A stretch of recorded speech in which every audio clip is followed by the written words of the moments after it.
United States, we have the largest epidemic in the world, 5 times as many cases as any other country in the world. And you can see over time that the curve is moving in the right direction, and it is now appropriate for states to be thinking about how to very carefully reopen and do it as safely as possible. But yes, I think we needed to get control of this epidemic in the country and now reset. And now places where there is very little disease, those are the places where it's going to be safest to gradually reopen. Give us a sense of what you think the next 3 months are going to look like with this virus. We keep talking about what the fall might look like. But given what we've seen around, what you've studied around the world in various climates, what do you, and seeing what our reopening status is essentially going to be, right? Where it looks like about half the country is going to stick with some social distancing guidelines. What do you expect the summer to look like? Well, it's difficult to predict. I mean, the future really is in our hands. It depends on how people in individual states react to the situation. If people continue to be very careful about physical distancing, wearing cloth masks when outside, avoiding gatherings, I'm hopeful that states will be able to control their outbreaks. We also need to have very strong contact tracing efforts around the country.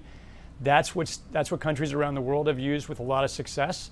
So if you get a case, you investigate it quickly, you make sure all those contacts are safely quarantined, and we keep control that way. I think we shouldn't think of this as kind of starting and stopping and this is over. This is a longer term process, and we're all in it together, and our actions are going to matter. I think, you know, the models in this country, the leading models predict that there may be as many as 110,000 people who have died by this disease a month from now. Those are models. It's possible for us to do better than models. It's also possible for us to do worse, depending on what people decide to do, their own actions. What do you say? What do you take away from a situation in Georgia where they were one of the first states to try to reopen? There was a lot of doom and gloom predictions, and so far, things have gone okay. Yeah, Georgia has been about the same as it was before the lockdown ended. My understanding is that many people in Georgia are cautiously and carefully moving back towards reopening. So I don't think people should see the reopening process in Georgia as everything happened at once and everything restarted in the same way. It seems like there's a lot of caution by individuals around the state. But that being said, it's a good beginning in the fact that it hasn't gotten worse. It does take time for us to see the change that might occur following changes in policy, because it takes a while for people to become sick after getting infected, and it could take even longer for them to be hospitalized. So I think it's too soon for us to say in any state how things are going. We need to see a couple of more weeks, but it's good news that things have not gone in the wrong direction. And very quickly on a vaccine, we hear this 12 to 18 month timeline. Is that timeline too optimistic? We know the president wants it sooner, and you know, why wouldn't he? Why wouldn't anybody want it sooner? Is the 12 to 18 month timeline realistic or not? Well, coming into this year, I would have said it was completely unrealistic, and I still think that it is far from a sure thing.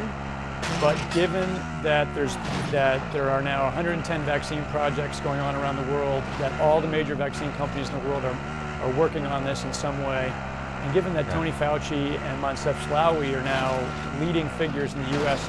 in this project, and they both believe it's possible, I think it is possible, but everything would have to break in the right way, and there are many ways that it might not work. So I don't think we should bank on it, but we should hold out some level of hope that if everything goes in the right direction, we could possibly see vaccine by the end of the year.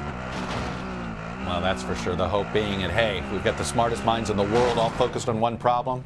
Gosh darn it, let's see if we can get that solution very quickly. Dr. Inglesby of Johns Hopkins, thanks for coming on and getting us started this morning. Thanks so much, Chuck. Hello from Washington, I'm Chuck Todd, and thanks for checking out the Meet the Press channel on YouTube. Click on the button down here to subscribe, and click over here to watch the latest interviews, highlights, and other digital exclusives.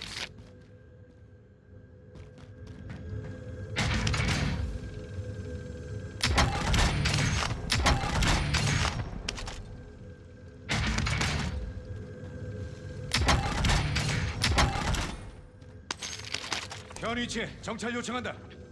현장에 무인 정찰기.